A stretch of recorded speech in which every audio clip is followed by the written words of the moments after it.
સુરતમાં મારા ધારાસભ્ય મારા આંગણે કાર્યક્રમ અંતર્ગત ધારાસભ્ય મનુભાઈ પટેલે લોકોની મુલાકાત લીધી હતી।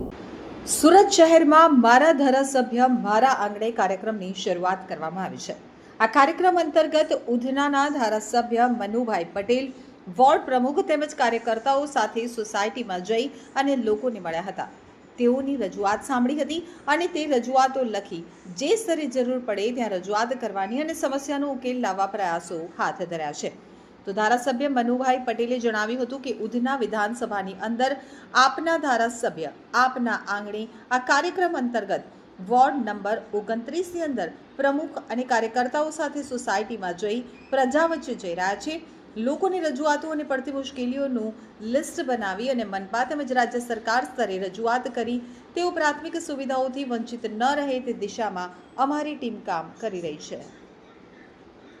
आज 164 ઉધના વિધાનસભાની અંદર આપણા ધારાસભ્ય આપના આંગણે આ કાર્યક્રમ અંતર્ગત આજે વોર્ડ નંબર 29ની અંદર વોર્ડ નંબર 29ના પ્રમુખશ્રી, મહામંત્રીશ્રી, સંગઠનના કાર્યકર્તાઓ અને સૌ મિત્રો સાથે વોર્ડ નંબર 29ના આ જીઆઈડીસીની બાજુવાળી જે કોલોની છે, સોસાયટી છે, એની અંદરથી શુભ શરૂઆત કરી છે। અમે આ સોસાયટીઓની અંદર એટલા માટે બહાર નીકળ્યા છે, ફરવા માટે નીકળ્યા છે, રાઉન્ડ મારવા માટે નીકળ્યા છે। પ્રજાની વચ્ચે આ સોસાયટીના આપણા વડીલો, આપણી માતાઓ છે, આપણી બહેનો છે, આપણા યુવાન મિત્રો છે અને વડીલો છે, આ બધાની કોઈ વ્યર્થા હોય, કોઈ એમની વાત હોય, કોઈ એમને સરકારે કોઈ એમના મુદ્દાઓ હોય, સોસાયટીની અંદર ન થયેલા કામોની કોઈ જાણકારી આપણને ન મળી હોય તો એ મેળવવા માટે આવ્યા છીએ। સોસાયટીની અંદર આ સભ્યોને, આપણા મતદારોને પડતી મુશ્કેલીઓ, તો એ મુશ્કેલીઓનું લિસ્ટ લેવા આવ્યા છીએ અને એ લિસ્ટ અમે મહાનગરપાલિકા, રાજ્ય સરકારમાં જે સ્તરે રજૂઆતો કરી અને એ લોકોને સુખ સુવિધા મળે, એ લોકોને પ્રાથમિક સુવિધાઓથી વંચિત ન રહે, એમને સુખ સુવિધાઓ મળે, એમને કોઈ પણ બીજી શારીરિક કે આર્થિક એમને કોઈ તકલીફ ના પડે, એ દિશામાં કામ કરી રહી છે અમારી ટીમ। ભારતીય જનતા પાર્ટીની અંદર, અમારા સંગઠનની અંદર અમને એટલું જ શીખવવામાં આવ્યું છે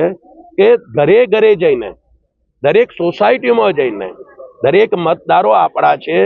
ભારતીય જનતા પાર્ટીની આ એક નેમ છે કે દરેક વિસ્તારમાં જઈને વિસ્તારમાં પડતી મુશ્કેલીઓને તમે ઉજાગર કરો।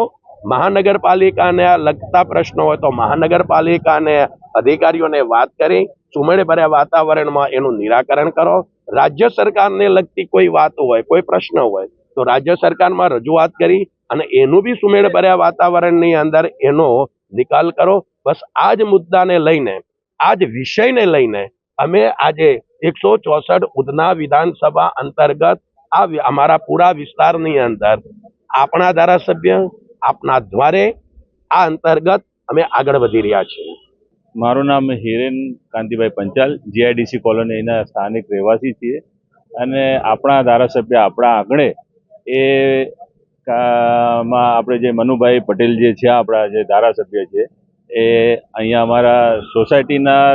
રહીશોની જે તકલીફો છે એ તકલીફોની જાણ લેવા માટે આવ્યા છે અને બીજું જે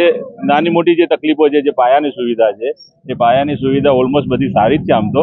ને બીજે બી કામ કરે પણ છે આપણે, અને જે બીજી નાની મોટી જે તકલીફો હતી એ અમે રજૂઆત કરી છે અને એમણે બહુ શાંતિપૂર્વક એમણે અમારી વાત સાંભળી છે, ફરિયાદો સાંભળી છે અને અમને વિશ્વાસ બી છે કે આવનારા દિવસોમાં સાહેબશ્રી અમારા જે નાના મોટા જે બીજા પ્રોબ્લેમો છે એ સોલ્વ સારી રીતે કરશે એવો અમને વિશ્વાસ પણ છે અને આશા પણ છે।